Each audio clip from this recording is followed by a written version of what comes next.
Joining me today is Raj. Raj, it's wonderful to have you here. I'm really excited to, talk to you today because you've been in this space for 20 years or 2 decades. So talk to me a little bit more about it.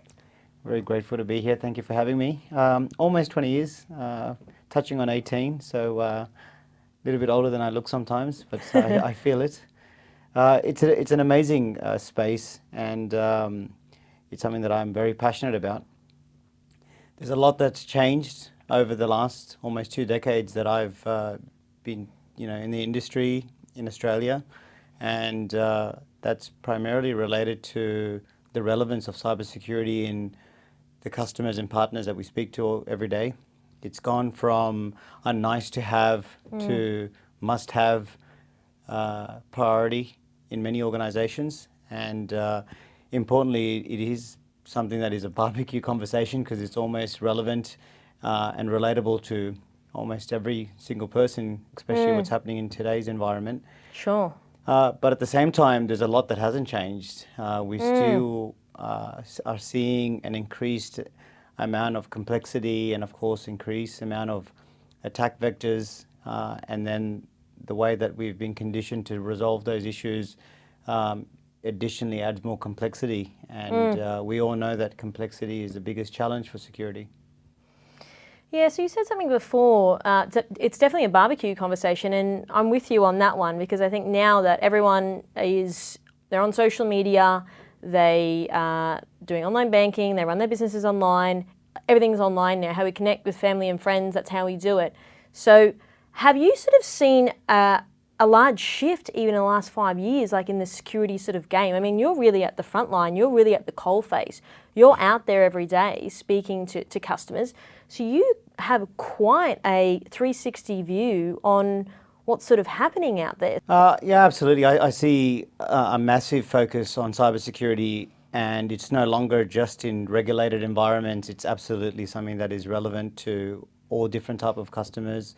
Everything from government agencies to both state and federal, or corporations in manufacturing and utilities, banking and finance. So it's absolutely something that is a boardroom conversation in every type of customer, and even all sizes of organizations, especially in Australia, where we see a lot more medium-sized organizations that are facing the same amount of risk, the same amount of compliance drivers, internal and external requirements, and penalties that they could face, that it is something that they are working very hard towards addressing. But they're also facing the same challenges on limited budgets, the need to do more with less. And in many cases, a lot of the executives that we have the privilege of speaking to are inheriting a lot of the past infrastructure. Very rarely do you get to start something from the ground up. Sure. So it takes time, and it takes a lot of work to start to build on those particular standards. So we're spending a lot of time helping customers with getting stock of what they have, providing as much support, capabilities, services, risk assessments, workshops, and a lot of these free tools that allows them to get a baseline, reset, and then we help them to prioritize on where they need to start. And in many cases, of course, it's done with a lot of our system integrators and our valued partners. So, as I sort of said at the start, that you've been in this space for 18 years. How do you sort of think that cyber professionals are viewed now, as opposed to how they were viewed, say, when you started? Yeah, I think it's an interesting point, and we definitely spend a lot of time analyzing that. And what I mean by that is understanding how important cybersecurity conversations are for an organization is also looking at where the hierarchy of that cybersecurity person sits, where do they report to, and where they fit in regards to that hierarchy within an organization. It's absolutely something that is being more than just a compliance tick in the box conversation, to actually cybersecurity is front in mind, and it's a business enabler, as opposed to traditionally it's been seen as you slowing down my business, or you're getting in the way and people don't like you too much. True. Yes. So IT, it used to be the IT conversation, which is I've got an infrastructure requirement, I've got a server requirement, I've got an end user compute requirement, I've got some type of IT project and I need to do something with security because it's a compliance tick in the box for me to be able to go move forward. That's Sure. very, I guess, simplistic. But importantly now it's how do we build in cyber, because we have to be competitive in the market. We have to secure our intellectual property, and we have an obligation and compliance requirement to be able to remain in business. Yeah, when it gets into the compliance side of things, you are right. I still do think that people maybe lead with this isn't a tick in the box, but then sometimes I'm like, yeah, but your approach to it sort of says otherwise. What I'm very conscious of is that we, as industry, have conditioned customers to solve these type of problems a certain way, which is, Right. IT is great, it's growing, and there's so many new innovative ways to give the user a better experience or get more competitive or get new routes to market. But every single one of those things introduces a new risk that organizations need to speak of. And then they need to go and address it with another technology that helps them solve that problem or as a stopgap. So therefore, it is on us as cybersecurity professionals or as market leaders, as vendors, to go in and challenge customers respectfully to say, well, is this the right way? Could we find a better way? Or really share insights on where we have challenged customers and got them better outcomes, because it is about reconditioning their mindset. Yeah, okay, that's really interesting. So you talk about, the industry has unfortunately or fortunately, however you want to look at it, conditioned customers to have that sort of approach, and how you come at it respectfully to challenge. It's a good point, and I think it comes with practice or definitely with experience, and it's about reading the room or having some level of emotional intelligence and not True. being offending.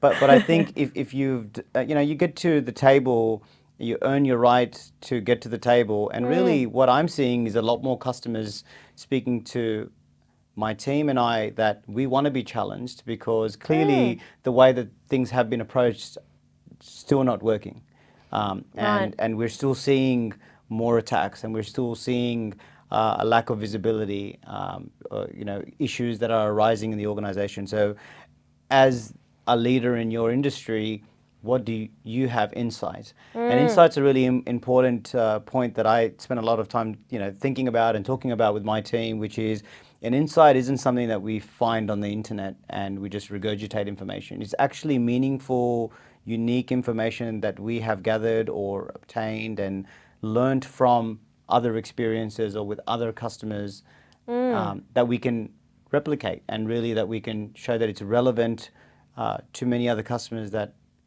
have been in the same situation. Sure. And with the different approach, this is the pros and this is the cons. And there's no right or wrong answer, but I think it's incumbent on us as vendors and as partners of these customers to provide very factual, repeatable success.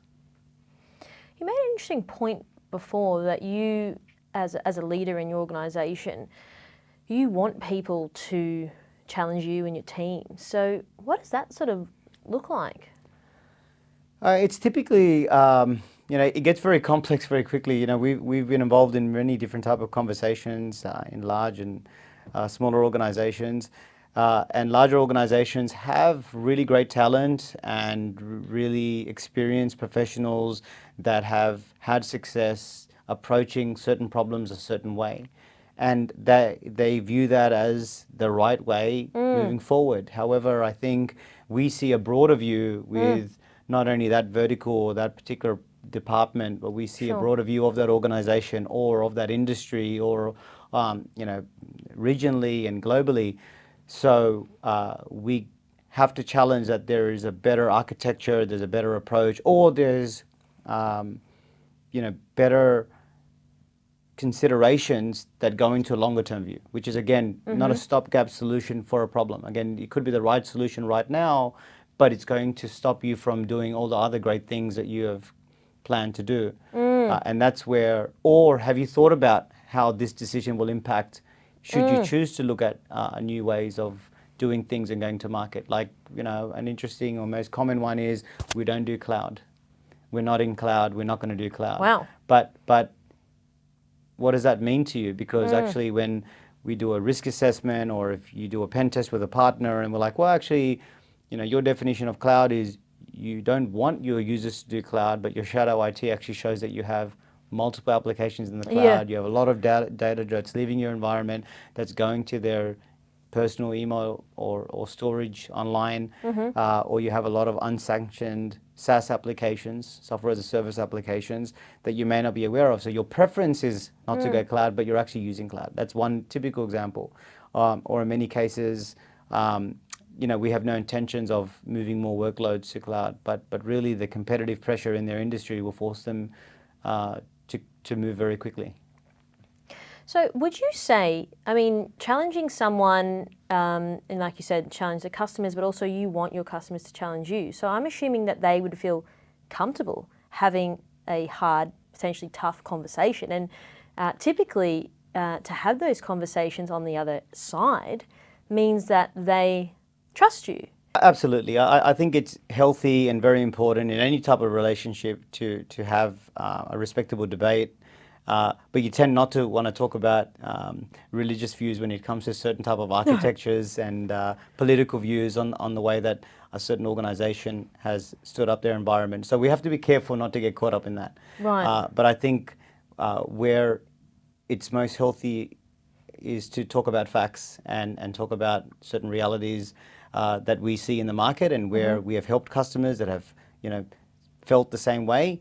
And then what they found was listening to our experience or our approach or our success with other customers gets them into a better understanding. Sometimes it becomes very natural for humans just to become defensive if they don't hear initially what they want to hear, or they feel like they're getting challenged on their opinion. Or their decision. Or their decision. Yes. So I think, again, what we are very mindful of is to be not consistently respectful, but authentic, and just remain factual, which is, it can't be opinion. It can't be an opinion versus an opinion. It must be factual on, we can do it this way and this is what it means for you, or you can do it the other way and you can still maybe get a tick in the box or meet your requirement, but then there's a limitation to a legacy approach. There's a limitation to a certain approach, and we provide evidence that supports that, and customers make their decisions. Do you think that, great answer, by the way, around the opinion, someone's opinion versus leading with facts. Do you think that people muddy the waters a little bit? Yeah, absolutely. I mean, being in a sales environment, people can get a little bit carried away with blurring the lines between facts and opinions, Sure. or FUD, as we call it in the industry, and definitely something that we steer away from. We remain focused on what are the benefits that we can provide our customers and our partners, and we take the high road on focusing on our strengths and trying to complement customers on where they are today, respecting the current state that they have either inherited or have got to, and looking for opportunities to add incremental value. I think that's the most important thing. Our approach is very much focused on providing incremental value to help them stopgap what they need to focus short term, and then helping to become a partner of choice for a longer term relationship. And I think that approach in itself is being very meaningful for our customers and our partners, because we're very much focused on a long-term win and a long-term value add for all parties. Well, thank you, Raj. Thank you for being very honest in your approach, and also giving a high-level insight around your experience in the space, how it's changed, where it started, where it's going to evolve to. So I really appreciate you talking with me today. Appreciate it. Thank you so much.